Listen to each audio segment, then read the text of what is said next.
d'ici quelques instants, vous allez assister à une mise en scène créée spécialement pour la fête régionale 2024.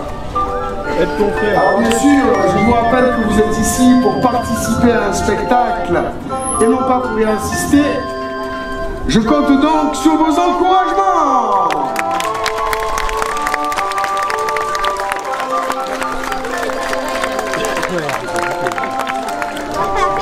Alors, cher public, est-ce que vous êtes là?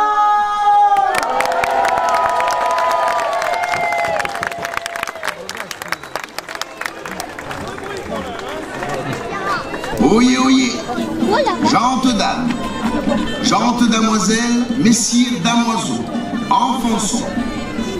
Nous sommes à l'an de grâce 1471, sous le règne de Louis XI, qui, après la mort de son père Charles VII, est solidement assis sur le trône du royaume de France, s'arrêtant à cette époque aux frontières de la Lorraine. En ce jour, ce perfide monarque incite le jeune duc de Lorraine à prendre le commandement de ses troupes et à s'emparer de Châtel, ville clairement bourguignonne, sous la tutelle du seigneur Henri de Neuchâtel, ennemi des Lorrains, bien que cette forteresse, où vous vous trouvez aujourd'hui, bon peuple, soit isolée au milieu de la Lorraine. Nous sommes donc dans une période troublée, où chacun cherche querelle à son voisin. Cela n'a d'ailleurs guère changé depuis. Lors d'une escarmouche avec les gens de Charmes, qui est Lorraine, comme toutes les villes aux alentours, les Châtelois se sont emparés de leur troupeau et s'en reviennent de leur épopée comme victorieux. Valeureux chevaliers montés sur de fiers destriers, mais également gueux plus ou moins bien armés, en général assez mal attirés.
Regardez un peu qui sent bien.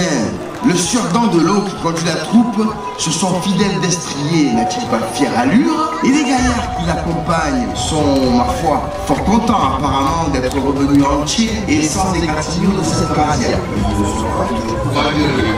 Ah, le bon Chaclacogne qui porte la bannière de notre sire Henri de Neuchâtel n'est pas peu si fier de l'accompagner, on dirait. Et as-tu jeté le beau cavalier qui s'en revient à la tête de notre troupe? Ma parole, il ramène un sacré troupeau de moutons. Nous allons ripailler toute la nuit à s'en faire péter la pince. Penses-tu, pauvre idiot? Ce sont les soldats qui vont se goberger, espèce de penés. Ils s'en vont retirer tous ces moutons et mettre tonneau en Perse. Et nous n'en verrons que nenni. C'est toujours la même chose. La soldatesque s'amuse et profite de bonne chère à notre détriment. Eh bien, messire, qu'en dites-vous? Ne les avons-nous pas bien détroussés, ces marauds? Je pense qu'ils n'en reviennent encore pas. J'imagine leur trône d'abrutis quand ils auront découvert notre larcin. Si fait, ce n'est pas demain qu'ils vont pouvoir retirer de jolis agneaux à la broche et se faire péter la panse. Tandis que nous allons de ce pas faire bombance. Bien dit. Je m'encourage déjà la valise. Je sens les bonnes odeurs de viande rôtie et les effluves des épices que notre maître Frédéric de la taverne croustillante s'est employé avec adresse pour relever ses maîtres. Et j'ai soif rien que d'y penser. Que va-t-il nous servir le bougre? De la bière de son pays ou du bon vin châtellois dont j'ai entendu dire que la réputation s'étendait au-delà des terres connues? À dire vrai, j'aime mieux le chambertin plutôt que le vin châtellois. Mais je ferais peut-être bien de me taire, car les châtellois sont plutôt chevins. Qu'importe, nous nous festoirons, chambertin ou pas, parole de gentilhomme. Oh là, bon peuple, nous revenons avec un joli butin. Écoutez, écoutez tous. Notre sire Henri a décidé de donner sa part du butin à ces bonnes gens. Qu'en dites-vous? Bravo! Buvons un grippin au bout de la nuit. Longue vie à notre sire Henri. Sortez le petit bois. Allumez le brasier. Allez les tours de broche. Mettez les tonneaux en perce. Apportez les chandelles et ce n'est pas encore aujourd'hui que nous allons faire carême.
Bien reflués tourne-boulés.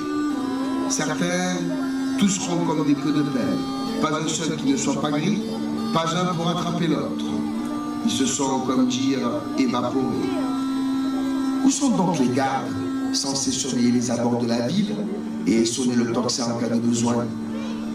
Où sont donc les guetteurs sur la terrasse du beffroi qui est désespérément vide? Et pourquoi le bon sire n'a-t-il pas pris plus de précautions pour mettre le butin en mesure?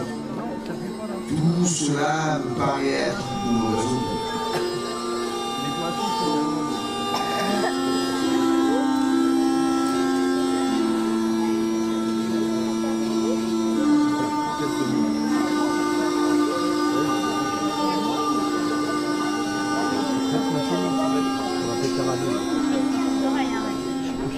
Naturellement, vous doutez bien que les Lorrains ne sont pas en reste.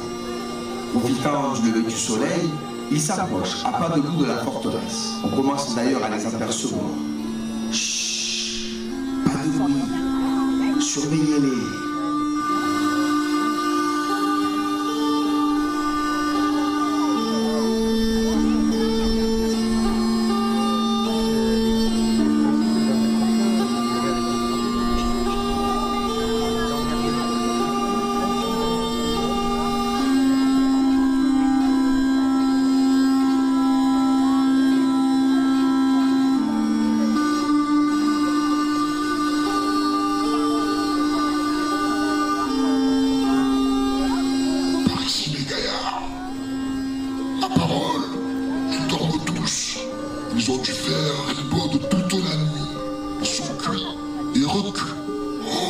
bien rigoler à les surprendre dans leurs rêves de ripaille. Mais chut, il ne faudrait pas les réveiller. Pas de bruit.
Souvent les soldats échaient à l'issue de l'or, sans doute, principalement dans des forêts.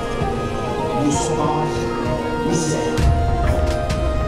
Et voilà maintenant, plus que la barrière, et ça peut partir à l'autre.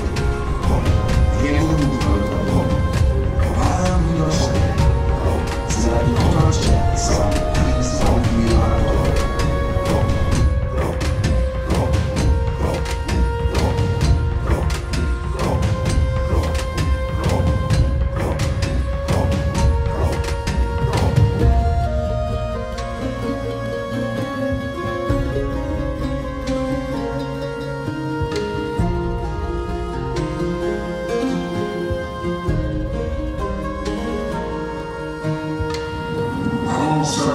Avance. Si ça continue, on va finir par les réveiller. Mettez donc la main à la pâte, vous aussi. Les moutons, c'est vraiment bête. Il suffit de les pousser. Il n'y a pas plus bonnet, à part vous, bien sûr. Allez, il faut faire vite. Le tocsin ne va pas tarder à sonner. J'en ai ma main à couper. Voilà! À la garde! Le troupeau a disparu. L'enclos est vide. Nous sommes trahis plus longtemps. Vite, l'enclos est vide. Sûr, qu'on s'y a découlé en modèle. Devez-vous notre modèle? Faites sonner le tocsin!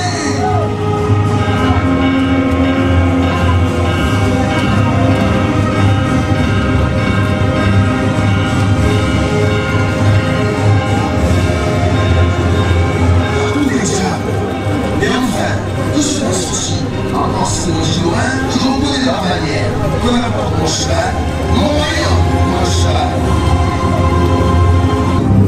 Dès lors, j'entends de l'once qui vient d'estrier, et ça m'a rejoint le cavalier. Une longue discussion faite de provocation mutuelle commence alors entre les deux hommes.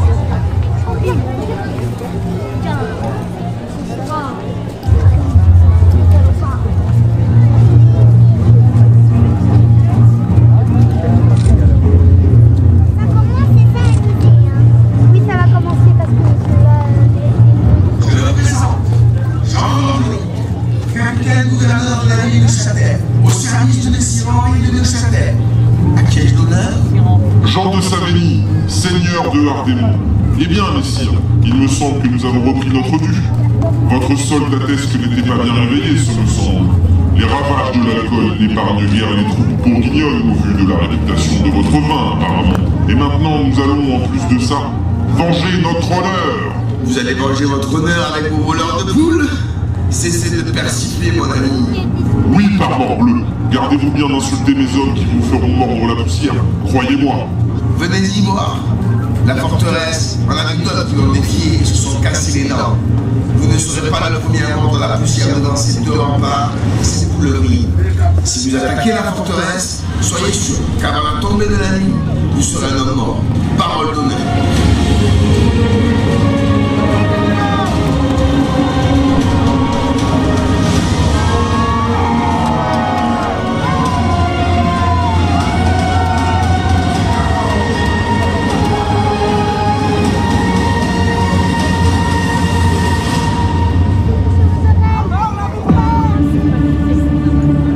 Sont bien décidés à en découdre. Le maréchal de Lorraine a levé une armée qui le met en position. Pendant ce temps, les Lorrains, venus d'Épinal, détruisent la grande vanne de l'Aéronnière qui détourne le cours de la Moselle pour passer devant les remparts de la ville. Nous sommes le 1er mars 1471. Jean d'Andelot, gouverneur de Bourguignon, organise la défense de Chambord. Pour votre drapeau! Prenez garde au tir des canons. Attention!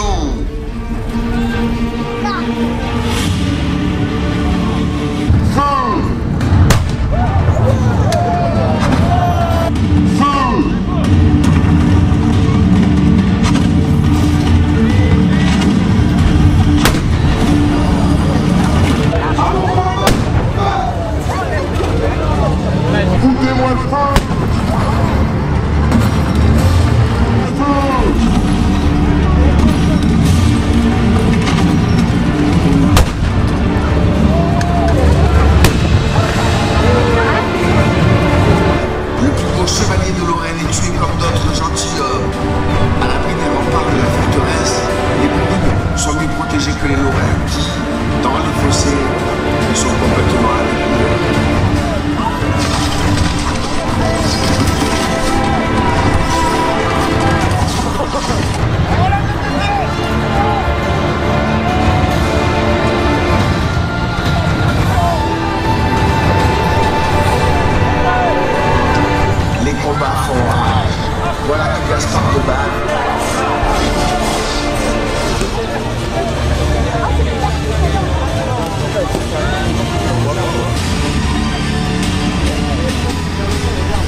constater nombre d'artistes en scène, artistes que je vais avoir d'ailleurs le plaisir, si vous le voulez bien, mais seulement si vous le voulez bien, de vous présenter.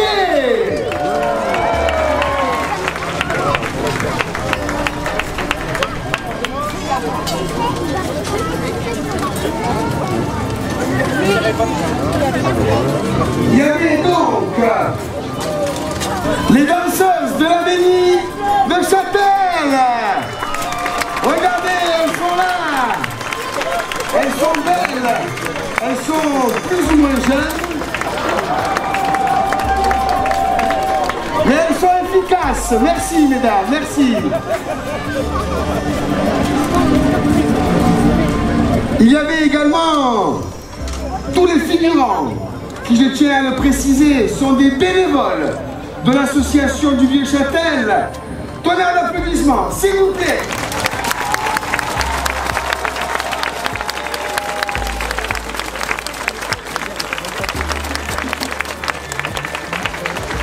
Les compagnons de mouvement accompagnés de la compagnie de la Licorne, les fantassins, les combattants, bravo monsieur, bravo, mesdames également.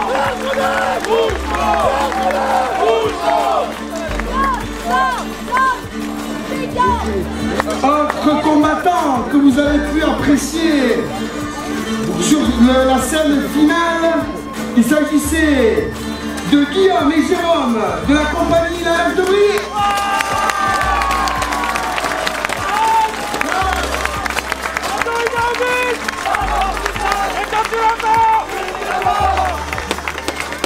Merci messieurs, merci Laetitia.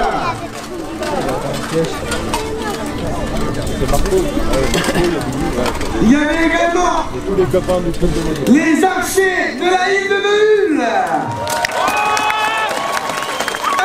Isa et tous ses compagnons, merci.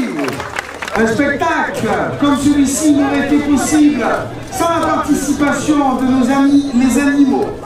C'est pourquoi je voudrais que l'on applaudisse la meneuse de bélier, Floriane, s'il vous plaît.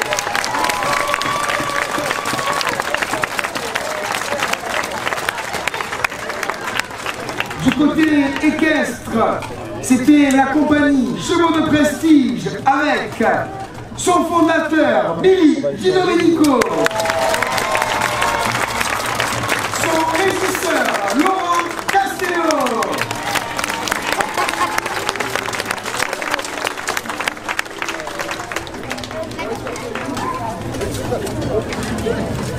et puis bien sûr je souhaiterais faire une petite aparté et vous présenter un personnage connu dans le monde médiéval. Mon ami Lucien Seguet, un ami de longue date, qui m'a donné sa confiance, ainsi que le bureau de l'association du Vieux-Châtel, afin de fouler vos terres, mon peuple. C'est pourquoi je tiens à le remercier profondément, Lucien et l'ami de Châtel.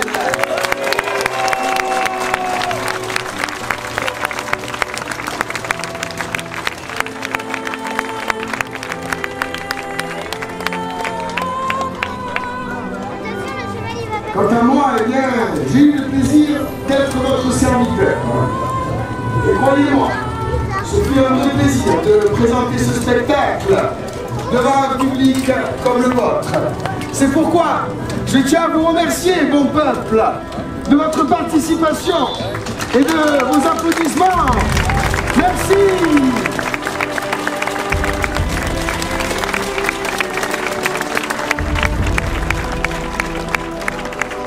Alors, nous allons presque clôturer ce final en vous présentant une épée forgée à la main, une pièce unique qui d'ailleurs est à gagner à la tombola.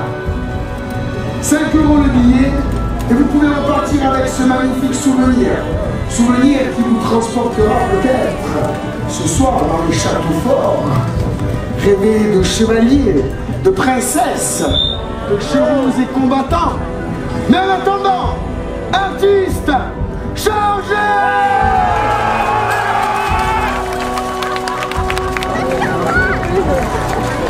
Eh bien, il ne me reste plus qu'à vous souhaiter une agréable fin de journée, cher public.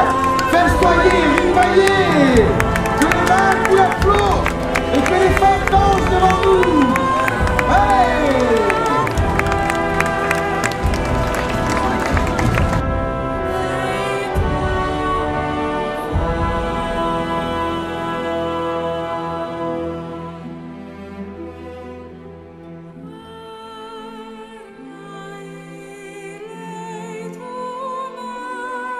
Et voilà, c'est terminé. À bientôt pour une prochaine vidéo.